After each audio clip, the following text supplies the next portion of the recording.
اس سے اگر کوئی آدمی اپنے آپ کو بچانا چاہے تو بچ نہیں سکتا ہے. وہی قرآن کریم آگے بڑھ کے کہہ رہا ہے پروردگار عالم تم جو سوچتے ہو وہ بھی جانتا ہے, پروردگار عالم وہ بھی جانتا ہے جو تم لفظیں بولتے ہو, تمہارے الفاظ بھی ریکارڈ ہو رہے ہیں. اور جو فرمایا کہ نہ تو کبھی بھی یاد خدا سے غافل نہ ہونا, مال اور اولاد کی محبت میں توجہ دلانے کے نام. کچھ چیزیں ایسی ہیں جو ہم جانتے ہیں, مانتے ہیں, مگر غافل ہیں, مگر ہم غفلت کا شکار ہیں. ہم ان چیزوں کو اگنور کرتے ہیں. کچھ چیزیں ایسی ہیں جیسے لگتا ہے کہ ہمارے ان باتوں میں خدا کا کوئی دخل نہیں ہے, ائمہ کا کوئی دخل نہیں ہے. جیسے شیطان وہ خدا کی خالقیت کا ممکن نہیں تھا. اس نے کہا خلقتنی من نار, تو نے مجھے آگ سے پیدا کیا. اس کا مطلب کیا ہے؟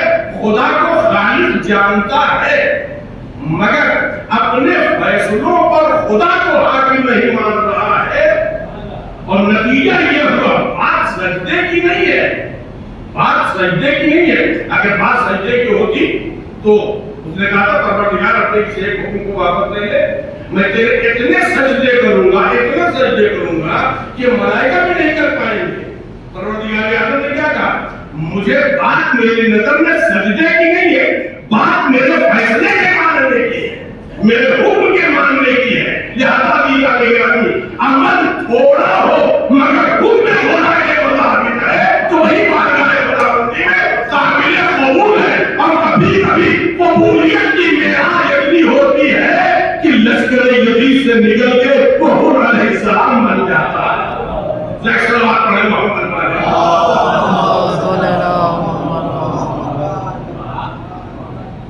لہذا ابھی جانے کے رہے قرآن کریم نے جو فقرے کہے ان فقروں کی طرف اگر ہم متوجہ ہو, اور جو بات اصل میں آپ کو کے حوالے کرنا چاہتا ہوں وہ یہ کہ انسان جو صاحب ایمان ہے بات ان کی ہے, تمام مسلمانوں کی بات نہیں کیا ایک بات تھی نا. اے وہ لوگوں جو ایمان لا چکے ہو ذرا خبردار رہنا, ہوشیار رہنا, جاگتے رہنا. کہیں مال اور اولاد کی محبت تمہیں یاد خدا سے غافل نہ کرتے. تو مال اور اولاد کی محبت عزیزان گرامی اس سے مذہب نے منع نہیں کیا. مال اور اولاد کی محبت سے اللہ نے منع نہیں کیا ہے. اتنی محبت نہ ہو کہ جب خدا کے حکم سے ٹکراؤ پیدا ہو تو تم خدا کو بھول جاؤ اور مال اور اولاد کی محبت میں مبتلا ہو جاؤ.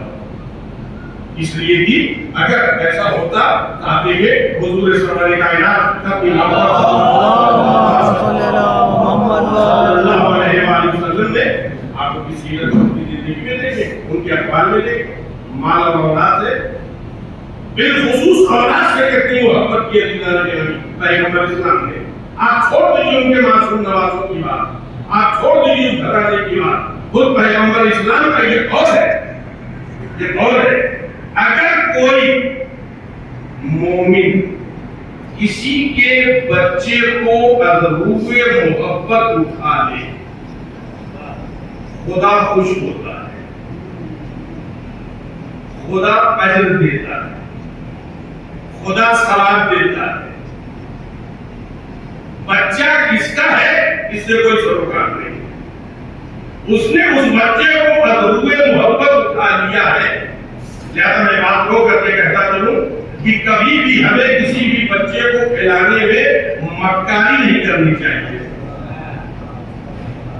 یہ دولت مند رشتے دار کا بچہ ہے تو کیا کہنا, یہ غریب کا بچہ ہے غریب رشتے دار کا تو بس یوں بس اور نکال کے نہیں. کبھی بھی بچے چاہے امیر کے ہوں یا غریب کے ہوں, بچے اپنے ہوں یا پڑھائے ہوں, پیغمبر نے حدیث میں کوئی ایسی لفظ نہیں بیان کی ہے. بچہ مطلق ہے. اگر کسی بچے کو کوئی مومن عذروب محبت اٹھا لے تو خدا خوش ہوتا ہے, خدا جزائیں دیتا ہے, خدا ثواب دیتا ہے. تو جب ہمیں دینا نہیں ہے کیوں؟ اس لیے کہ یہ بچہ کسی کا بیٹا، بھتیجا، بھانجا وغیرہ بعد میں ہے، یہ پہلے خدا کی مخلوق ہے، یہ پہلے خدا کی مخلوق ہے۔ اسی لیے ہمارے ہاں احادیث میں ہے، اور جب آپ وہ حدود پڑھیں گے جس میں اختصاص ہے، جس میں جرمانہ کیا، تو وہ کیا جرمانہ جس میں بیان کیا گیا ہے، اگر آپ اس میں پڑھیں گے ایک جگہ پر ہے، بچہ آپ ہی کا بیٹا بیٹی کیوں نہ ہو، مگر آپ اس طرح جھاپڑ نہیں مار سکتے کہ اس کے رخسارے پر نشان ابھر آئے، اور اگر ابھر آئے تو کیا ہوگا؟ کفارہ دینا ہوگا، اور کفارہ ان پیسوں کا نہیں، سونے کا کفارہ دینا ہوگا، اس لیے کہ یہ اولاد تمہاری بات میں ہے، پہلے میری مخلوق ہے۔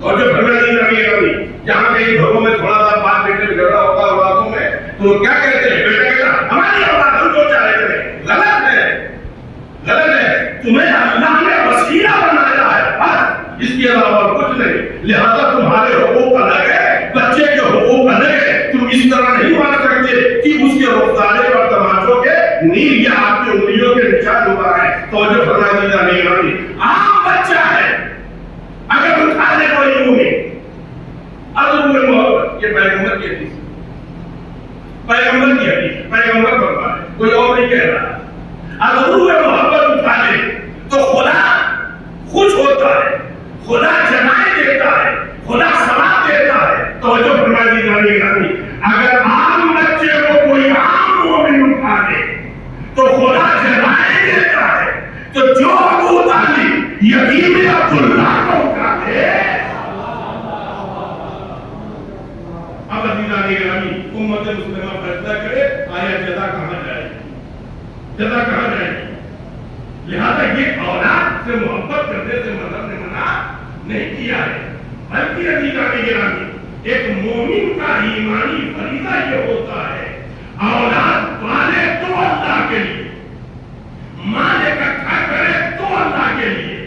میں پھر سے لفظ آپ کے حوالے کرتا ہوں، ایک مومن کا، ایک علی والے کا، ایک غدیری کا، ایک کربلائی کا، ایک حسینی کا ایمانی فریضہ یہ ہوتا ہے اولاد پالے تو اللہ کے لیے، مال اکٹھا کرے تو اللہ کے لیے۔ تاریخ بشریت میں ایک ہی گھر ہے جہاں اولاد پالی گئی ہے اللہ کے لیے، اسے تاریخ کا ابو طالب کہتے ہیں، اور جس نے مال اکٹھا کیا ہے خدا کے لیے اسے تاریخ کی خدیجہ کہتے ہیں۔ صلوات پڑھتے محمد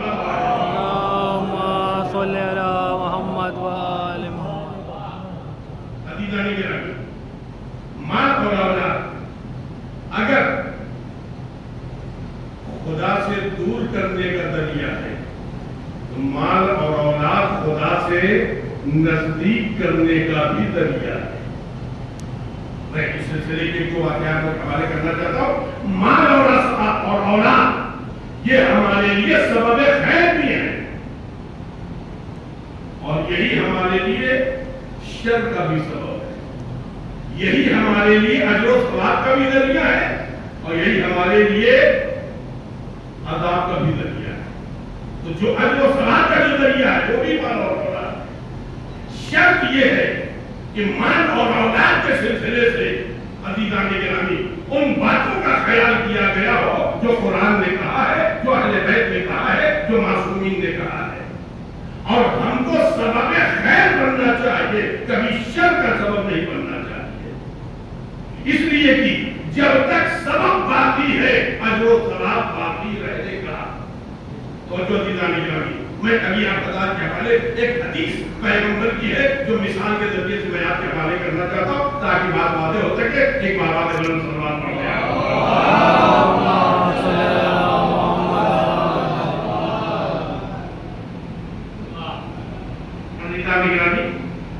حدیث ہے اور اس حدیث کو میں مثال کے ذریعے آپ کے حوالے کرنا چاہتا ہوں۔ مال اور اولاد سبب خیر بھی ہے، جن میں روایت آپ کے حوالے کرتا ہوں تاکہ بات واضح بھی ہو سکے۔ ہم اپنی اولاد کے سلسلے سے عزیزان گرامی، میں اس سے پہلے ایک فیصلہ یہ کہتا چلوں کہ جب ہمارے زمانے کے امام حضرت حجت بن الحسن